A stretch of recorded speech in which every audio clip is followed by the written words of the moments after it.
This is a show about getting spooked for fun, and neither one of the hosts are associated with the attractions discussed in any way, except for those skeletons in Devin's closet. Some topics may go from ghoulish to ghastly, so viewer discretion is advised.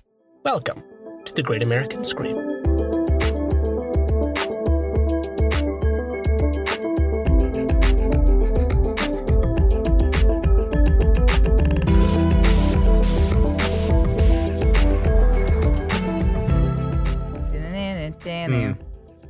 Oh my god. Oh. I was sitting here trying to think of a good funny intro for the podcast, and here you come in with your Ghostbusted antics. I want to know if there's something strange in your neighborhood. I live in Manhattan, so probably something. A few things are strange in my neighborhood.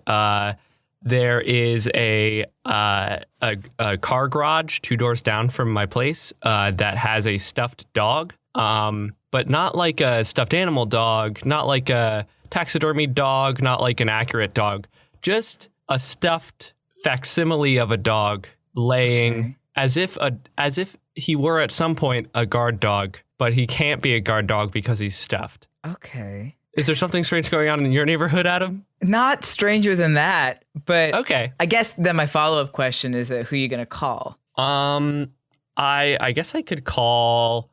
It would be weird to call my super about that kind of thing because it's more of a mental threat that I feel when I'm walking home and the garage door is open and I take psychic damage from this not dog in my neighborhood. Could I possibly call Ghostbusters? If they're available. They're really busy. Yeah, are they in New York? Yeah, they're in New York. Okay. The firehouse. For some reason, I thought they were in Chicago. No, yeah. That fire. I've been with you when we passed by that firehouse. Wait, but are these the good Ghostbusters or the Ghostbusters who are men? Which Ghostbusters are you talking about? Both Ghostbusters are in New York. So. Oh, okay.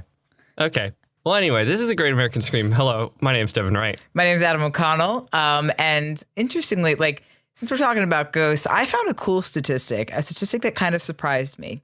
And it's Math Corner. This statistic is that as of October 2019, 45% of Americans believe in ghosts. I really thought you were about to say 45% of Americans consider themselves to be Ghostbusters.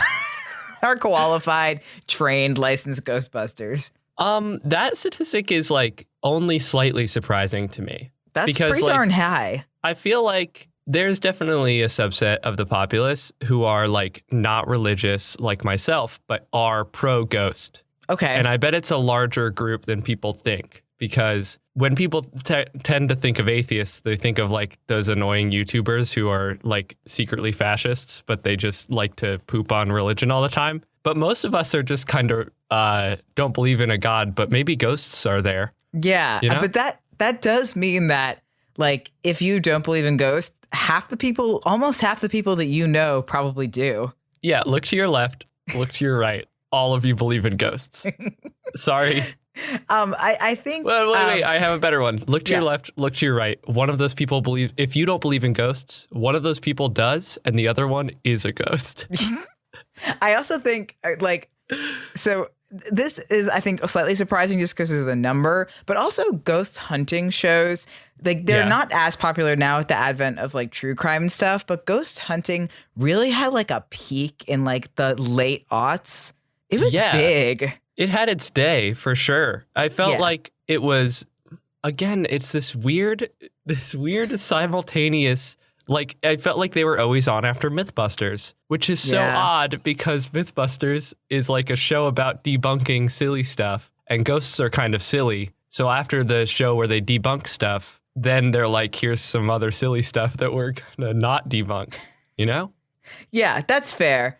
And yeah, I still think that ghost shows have their kind of their appeal. The only thing that's coming to mind right now is BuzzFeed Unsolved, but rightfully so, because that show is huge in the true crime and supernatural subset of the internet, and rightfully so. It's pretty darn good, even though it is BuzzFeed. Right. It's still not anymore, but yeah. Yeah, not quite so anymore, but it's still pretty darn good. The host rock. But so America, it basically had just shown that Americans can't really look away from these ghost shows. Like, we still love them, Or even from if you ghosts don't in believe general. in them. Even Yeah. if you don't believe in ghosts, like, there's still this kind of appeal to ghost hunting shows. Yeah, and it's all it all comes back to this like American thing where we are totally fine with knowing ghosts aren't real but believing in them anyway. And Yeah. like you watch a ghost hunting show because you're like, I know that these people aren't actually hunting ghosts, but I'll buy into this for 22 minutes. Yeah. And it's Like, fun to that's watch fine. people run around and like scream on night vision cameras. That's very fun to do. It's fun to watch people who, because like we may get into this, we may not. I don't look at the outline. I'm not professional. But like there definitely are like certain cultural traditions that have to do with ghosts and the dead, especially dead relatives or ancestors. But like there's something about we like watching people who know ghosts aren't real pretend that ghosts are there, which is what a ghost okay. hunting show is. Okay. Yeah. Like these people fully believe that ghosts aren't real and they're there for the grift. And we kind of like watching people work their grift as long as it's not affecting us. That's fair. You know? Yeah. But so, and like It's the same thinking with about this psychics. kind of like ghost hunters, ghost adventures, kind of late aughts kind of show, I started to get curious about what like there was ghost hunting before this, but I have no idea what it looks like if it's not it looked people like screaming on night vision cameras. We don't know what pre-Y2K ghost hunting is. Yeah. Nobody does. So- Side note, slightly off the podcast, I'm not going to cut it out because I don't feel like it. Okay. Have you watched the Ghost Adventures video by Jenny Nicholson? No, but I've watched other Jenny it's- Nicholson videos. It's incredible. Highly recommend. Anyway, back to the She's podcast. great. But yeah, I started to research this a little bit, kind of like the history of paranormal investigation and ghost hunting, and it's pretty buck wild. I would love at some point to do an episode about like parapsychology as a whole, but for now I want to focus specifically on paranormal investigation and ghost hunting because Yes. it has a rich, storied history that is full of exposures and betrayal. Hell yeah. Just like, wait, I'm going to do a comedy bit. Okay. Choo, choo. Oh, everybody hop aboard the ghost train. Let's get on it and go back in time throughout Great. a history of ghost hunting. Yeah. That's my we're gonna new character. The ghost train. The ghost train conductor? Oh, I guess it's two new characters. The ghost train conductor and the ghost train itself. Yeah. So ghost hunting as a major field of study or paranormal investigation as a field of study originates from around the 18th century in mostly like the United Kingdom and the British Isles. One of the most prolific early paranormal investigation groups was the Society for Psychical Research, founded in 1882 by a founding committee at the British National Association of Spiritualists. We talked about spiritualism a little bit in the Ouija episode, how like the belief in ghosts and the belief in the ability to communicate with the dead was not a new thing. Like this, Right. especially around the Civil War, like post-Civil War is really where it started to take off. Because everybody was dead. Exactly. Everybody because knew somebody who was dead. Yeah. So this is kind of really where it took off. So spiritualism was totally a thing, but about now is when we start to think of, okay, if we can talk to ghosts, but like, can we Of see, course like, we can talk to there ghosts. has to be some science attached to this. Like there must be a scientific reason why we can talk to ghosts. That's a really good part of history when people were still believing in wild stuff, but because science was like really starting to ramp up, they were like, well, I believe this thing, so I know it's true. Time to find the science that proves it. Like Pretty much, that's yeah. good.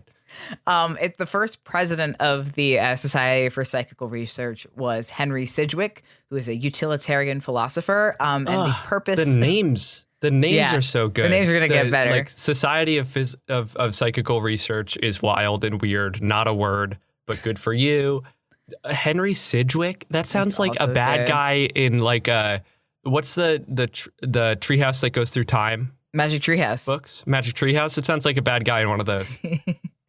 So the purpose of the organization was to, quote, to approach these varied problems without prejudice or prepossession of any kind, and in the same spirit of exact and unimpassioned inquiry, which has enabled science to solve so many problems, once not less obscure or less hotly debated. I love that so much. Yeah. Like, first of all, of course you can't approach these problems pre-possessed because then you already know that ghosts exist because Yeah. you're possessed.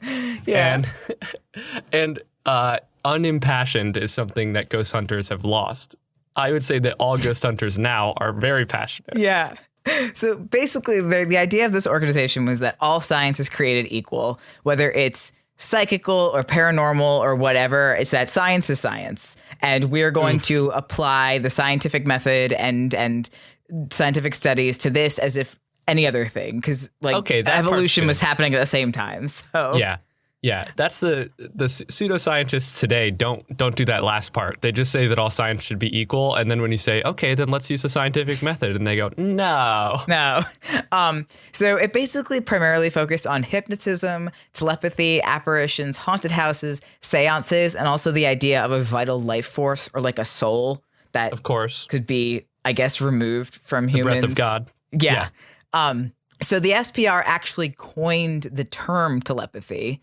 Specifically, member Frederick W.H. Myers. I don't know if they had a word for it before this, but the reason that we use telepathy as the word meaning communicating through the mind is because of this dude, which is interesting. I mean, tele means between, and path kind of means mind. Yeah. So one of their first works was the 2-volume Phantasms of Living, published in 1886, which documented ghosts and apparition sightings and the possibility of communicating with them.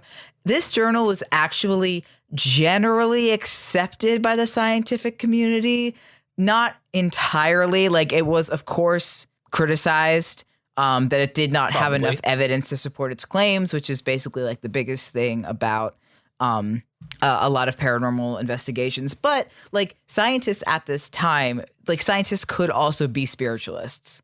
Therefore, this was not as much of a stretch for them. Yeah, this was again that time when, science and science was still kind of magical because of how early we were in the era of scientific discoveries, that science had discovered some wild stuff. And so people were like, of course science can prove ghosts. It's like how today there are people who have faith in science in kind of a like bad way, where they're like, science will do everything and we don't have to worry about it. There were definitely people back there that were like, yeah, science is whack and magic and it's super good, and obviously ghosts are real. Yeah. That all tracks for me. Yeah, this wasn't a really big stretch. Like, it was a little bit of a stretch, but not like not an unrealistic one.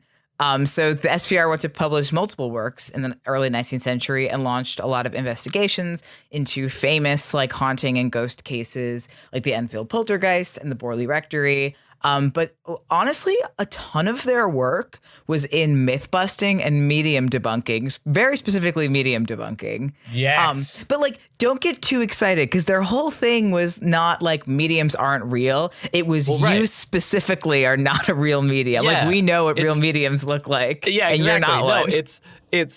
It's that happens today in the medium community, because people are like, of course there are real mediums and real seances that you can do. But Teresa Caputo is not one. Like, that so tracks. That makes so much sense. Yeah, so they spent a lot of time exposing fake mediums and trick seances.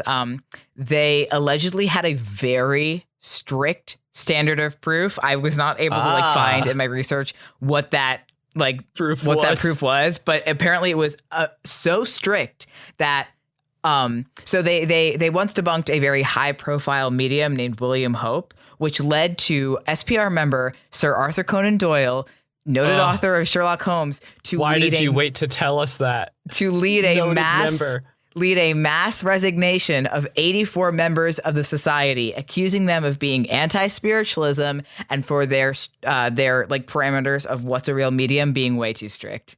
Hell yes. A bunch of people got together and were like, let's use science to prove spiritualism.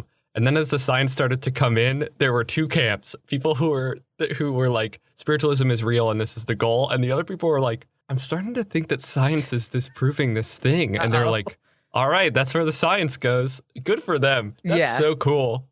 And by the early 19th century, many spiritualists had left the SPR, like labeling it as an anti-spiritualist organization.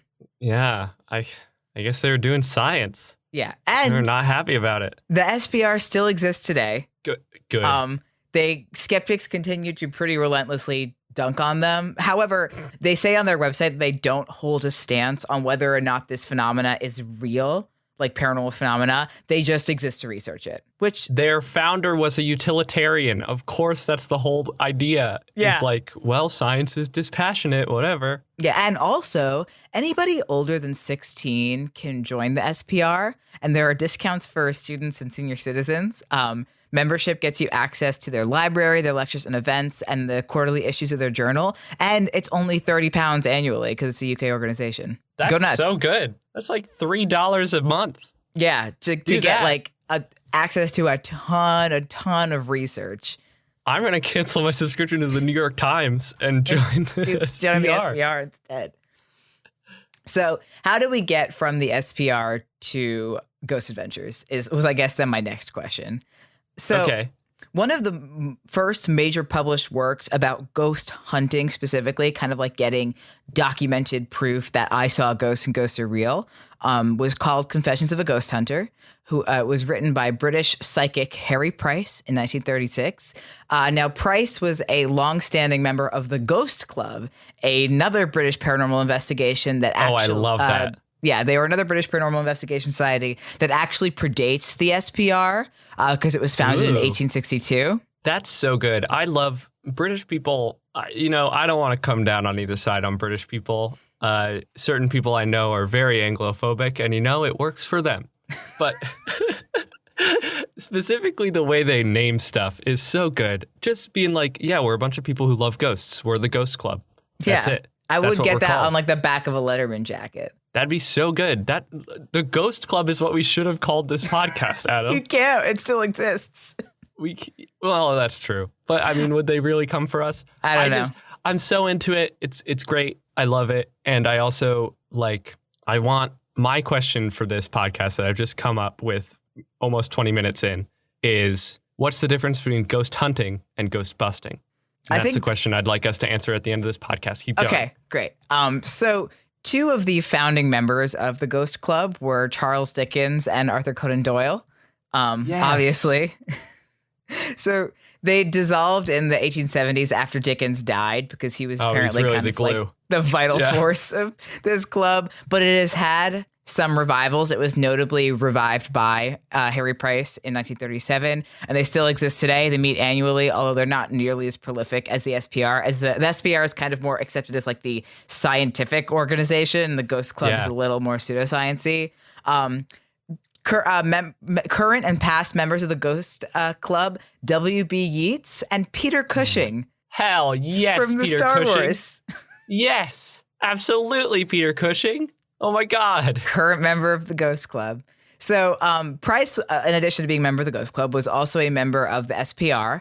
And he would use his knowledge of stage magic to debunk fake mediums because he used to be a stage magician. That is so good. That's every young magician's dream. It's a very like Penn and Teller kind of. But so he was actually the one that libertarian. that libertarian man. He was actually the one to expose William Hope, which is what caused Arthur Conan Doyle to resign from the SPR. So they had a rift, obviously. Oh my God.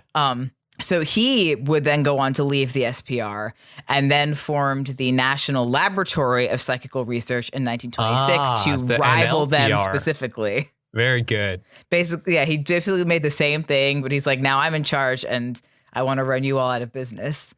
And then he went on to have several public disputes with the SPR, exposing fake mediums that they endorsed as real. Yes. And then they would do the same to his mediums. I love that so much. This is great. I really love how all this is like, you're a fraud, not because mediums aren't real, because they are. It's just that you specifically suck. That's so good. I love that so much. I'm so I wish I had more goofy joke things to say about this, but this is just an exciting story that I'm very much enjoying. So Price would broadcast his experiments on radio and on television, often from haunted places such as the Borley Rectory, which he famously rented for an entire year just to live in and do work in.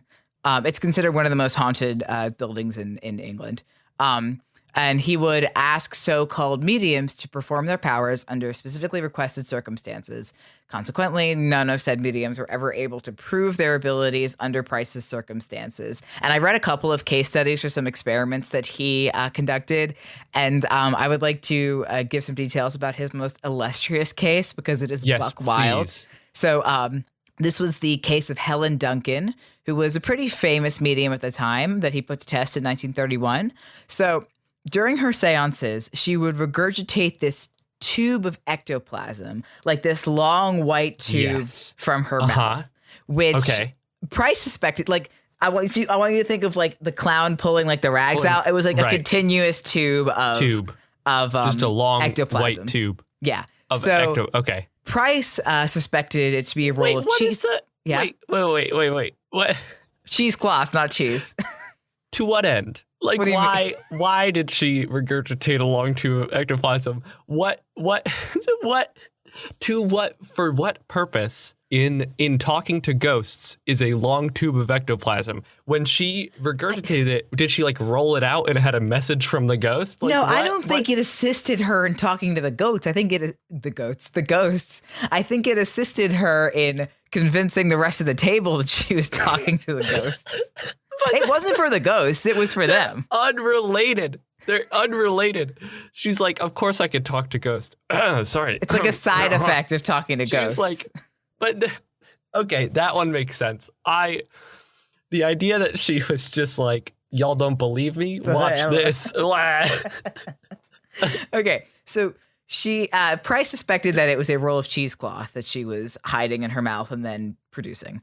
So that makes sense. He wanted to x-ray her. And she, after performing one of like her seances, because I guess that she was, sorry, this is kind of yuck. I guess she was like able to like stuff it down her throat and then pull it back out, which is like, ew. But so Price wanted to x-ray her. Isn't that what the scarves do? I guess. I actually have never known how the scarves work, but that's yucko. Adam thought they were magic up until this thought it was magic.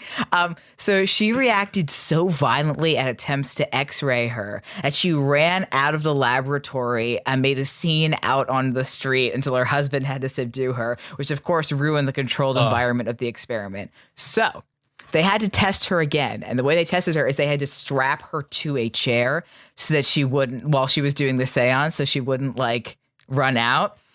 So she's sitting in this chair, strapped to this chair. There's half a dozen men in lab coats standing there with scissors, just waiting for her to start regurgitating ectoplasm. And she does. Give us the plasm. And she does. And they basically have to wrestle her and each other to snip off a piece of the tube as it's coming out of her throat. God. And then when she saw that that's what was about to happen, she then swallowed the rest of it. Power. But they got a piece. What else did she think was going to happen? I don't know. You have 12 men standing around you with scissors. I like to think they were hiding the scissors. I like to think they were hiding. She thought she was just strapped to a table. She started screaming and then swallowed the rest of it. But they managed to get a piece of it, and they found that it was paper soaked in egg white. It was a big paper tube that she had soaked in egg white. Hell yeah, girl. Get your grift. Good for you. Yeah. I love that. She was pretty famously put on trial for fraud in 1944, and Price submitted this experiment as evidence against her. And then she was jailed for 9 months for being a fake medium. I kind of a side note. I'm a big fan of getting x-rayed. This is just a fun fact about me. But do you know why? Why? Because of the heavy baby bib you get to wear. You get to wear the big heavy, like at the dentist. Heavy baby bib. Yeah. That's the only place. It's like a weighted blanket, but it protects you from radiation. Yeah, it's a heavy baby bib, just in case I spill some of my goop on there, some of my Gerber's baby formula that the dentist feeds me every time I go. That part might not be kosher, but I love how when that happens, they're like, "Oh, don't worry, it's safe. Now I'm going to go to the next room." I'm gonna go out of the room while you get these X-rays done. Like, yeah, if this bib is protecting me, why don't you get a heavy baby bib and stay in the room? Yeah. Why don't you come lay down on this chair with me? I'll share my heavy baby bib and we can press the button from here. So yeah, Harry Price rocks. Just for the record, friend of the pod. Really great. Also a fan of Helen Duncan, even though she's fake, because like the The chutzpah with this woman. Yeah, I'm not a fan of whatever that lady's name the lady who killed her husband in Tiger King. That lady. Carol Baskin? Yeah, I'm not a fan of her, but I feel like Helen Duncan was kind of a Carol Baskin An of her early time. Carol. And I'm pro Helen Duncan. Okay, so besides Harry Price, one of the, I think probably the best known paranormal investigators and the most kind of prolific in modern ghost hunting are Ed and Lorraine Warren. The cases that they worked on became either the inspiration or the direct storyline for the Amityville Horror and all the films in the Conjuring universe. So all the Annabelle movies, all the Conjuring movies. These are all cases that they worked on. I like that a lot. Yeah, so The Conjuring was the first ever horror movie I enjoyed. It's an excellent horror movie. Excellent and it's a good film. first horror movie. It's pretty scary, but like if you can handle it, it's a good first horror movie. So they lived in Connecticut and they founded the New England Society for Psychic Research, which is the oldest ghost NESPR. hunting. Yeah, which is the oldest ghost hunting group in New England. And they have researched over 10,000 cases over their career. Wow. That's a lot. That's too many. Wait. When did they found it? They founded it in the 1960s, I believe. Okay, so let's give them like 50 years. Mm-hmm. I guess almost 60. Yeah, late 60s. Okay, so let's give us 60. So we're going to 50 years. Yeah. That's what? What's like 2,000 cases a year? That's too many, Ed and Lorraine. How do you do 2,000 cases a year? No, there's no way. Is it 200? I don't know. I didn't take math in college. We're two gays on a podcast. Yeah, I haven't taken math in high school. Okay, so yeah, they researched over 10,000 cases during their career. Ed passed away in 2006, and then Lorraine last year in 2019. And of course, Annabelle was one of their most prolific and famous cases. We talked about her in we talked about her in the Haunted Dolls episode, but we'll mention her again. So the story of Annabelle is that a student nurse was given this Raggedy Ann doll in the 1970s, and then she reported that it started to it freaked her out and it started to act strangely. So they called a different psychic, not the Warrens, and the psychic was like, this doll is being possessed by a little girl named Annabelle, like the spirit of a little girl. And so this nurse and her roommate were like, oh, okay, well, we'll nurture the haunted doll. We'll take care of her. As we all do. Yeah, make sure she has enough stimuli. Food, water, shelter. Exactly. Broadband. But so the student, but then they went on to contact the Warrens after the doll began to, what they say is act violently. Like they tried to be nice to this little girl, Annabelle, and she was not having it. Really mean. She really wanted to go to Disney World, and she didn't get the trip she wanted.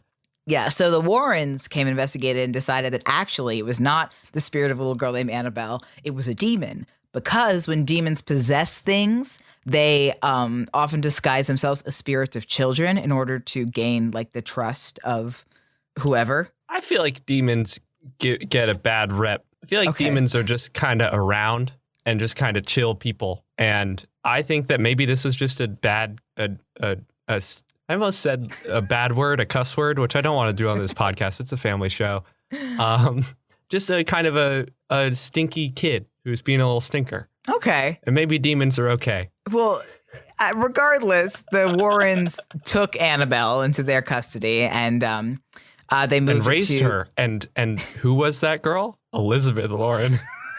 See, I said demons are good. She would have been a great president. Yeah. And of course, she went on to inspire the Annabelle films, in which she is not a Raggedy Ann doll because of copyright.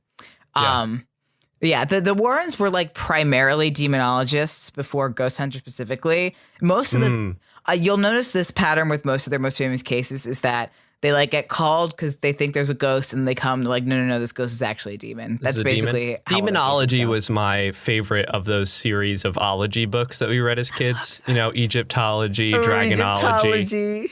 Demonology was the best one. I didn't have demonology. I only had the Egyptology one. Adam, I have really bad news. Demonology was not a real book. Oh, man. I really wanted it to be real. That would have been really cool. I don't think that would have passed muster. For Christmas this year, my friend got me it's a Lovecraftology book. So it's an encyclopedia of all Lovecraft creatures. Mostly the ones that are in Call of Cthulhu, but also other ones. So very exciting. Can't wait to read it. Okay, so another one of their most famous cases was the case that became known as the Amityville Horror because of the book by Jay Anson. So for those who do not know the story of Amityville, it's that on November 13th, 1974, Ronald DeFeo Jr. shot and killed 6 members of his family at 112 Ocean Avenue, Amityville, New York, which is on Long Island. In December, Which is why we don't go there. In December of 1975, George and Kathy Lutz moved into the home with their 3 children and left after 28 days, reporting that they had been terrified and tortured by paranormal phenomena. Then after the investigation, it turns out they just didn't put in their security deposit, and the landlords came and were not happy about it. Being hazed. That's why they had to leave. So the Warrens came and investigated the house in March of 1976 with a crew from Channel 5 New York, which I think this footage is still on YouTube, which is cool. They took infrared time-lapse photographs, which allegedly showed a demonic young boy with glowing eyes standing at the foot of the staircase. But this photo was not released to the public until 1979. Okay, demonic young boy. So is it, again, a demon disguising himself as a young boy? Or is it a young boy who is a demon? Because this is the problem I'm having. Okay. Is what if it's just a young boy ghost? And when they're like, are you a ghost? A young boy ghost. My father took me to a house in Long Island where I terrified some dudes. Anyway, keep going. Sorry. My thoughts about demons are not fully formed. I'll get back to you. Okay. So this story obviously became the subject of the 1979 film, The Amityville Horror, and then the subsequent remakes and sequels. And the Warrens' visit to this house was depicted in The Conjuring 2. I think it's like the opening scene is them. Is The Conjuring 2 the one where the grandmother puts the kid in the oven? I think that's 2. Yeah, because it's The Conjuring 2, and the third Conjuring is called something else. Sure. Or the third Conjuring has not come out yet. I have no idea. Well, if it were me, The Conjuring. If it were me, I would name The Conjuring The Conjuring, and it would have 3 eyes. Okay, and that's my whole joke. Any particular reason why 3? No, I just thought it would look good on a poster. Okay, I'm not much of a story guy. I'm more of a graphic design guy. Okay, so. The house was eventually remodeled and the address was changed in order to discourage people from visiting the house. And the house in Toms River, New Jersey, which was used as the location for the film, has been modified for the same reason. I've seen that house. Yeah. There's like 100 Amityville movies. I only ever remember like the first one. I thought you were about to say remake. Amityville houses. Like they're just hundreds. They just pop up across the country. This house in Toms River was used for the first 3 Amityville movies, and then they changed houses. The house? Oh, okay. A couple times. So in 1979, the same year that the Warrens released their photo, some people think that they chose to release this scary photo this year because lawyer William Weber claimed that he, the author of the original book, Jay Anson, and the owners of the house had sat down to invent the story, quote, over many bottles of wine. Hell yeah, get your grift, y'all. So many think that the Warrens released this photo because of this story, that it was faked. So who knows? Good. I like that a lot. Good for the Warrens. So yeah, like I said, many of their cases were chalked up to demonic possession, including their investigations on the Enfield poltergeist and the trial of Cheyenne Johnson, the latter of which will be a plot point in the upcoming Conjuring movie, The Conjuring, The Devil Made Me Do It, which is coming out next year, I think. Cheyenne Johnson was accused of killing his landlord in an attempt to plead not guilty by reason of demonic possession. That will be the next Conjuring movie. I don't know if that's 3. I don't know if that's 4. I haven't been keeping track. Nobody's quite sure. And then in addition to their work, Lorraine ran the Warren Occult Museum out of the back of their house in Monroe, Connecticut. It featured many artifacts from their cases, including Annabelle herself, who is kept in this like glass box. It said like, do not touch all over it. It unfortunately closed in 2018 due to zoning issues. And since Lorraine passed away in 2019, and the future of the museum is currently uncertain, I think the artifacts are in possession of their son-in-law. Oh, good. So hopefully they find a place for all this very cool stuff, especially Annabelle. These dang Democrats making all their zoning restrictions too strict. This poor woman can't even run an occult museum out of the back of her home. Yeah. Out of her split-level duplex or salt box house. What the hell? So now that we're at like this in this modern era of ghost hunting, it's gone back to this kind of entertainment genre rather than scientific study. With shows like Ghost Adventures, Ghost Hunters, BuzzFeed Unsolved, et cetera, et cetera. And while there's no current, I think because it's gone away from the science a little bit, there's no universal acceptance amongst ghost hunters of how to hunt a ghost, like what equipment to use and what methods to use. Although there are a few popular like modern tools and methods, like the EMF meter, the electromagnetic field meter, which is like when you watch Ghost Adventures and they have that box that goes. Yeah, it sounds like a Geiger counter, but it's for like they do also use Geiger counters. So sometimes the Geiger counter, because obviously you being above a small deposit of uranium is probably just a ghost. Sometimes it's a Geiger counter, sometimes it's an EMF reader, and to detect unexplained fluctuation in electromagnetic fields, because I guess that means ghost. Ghost.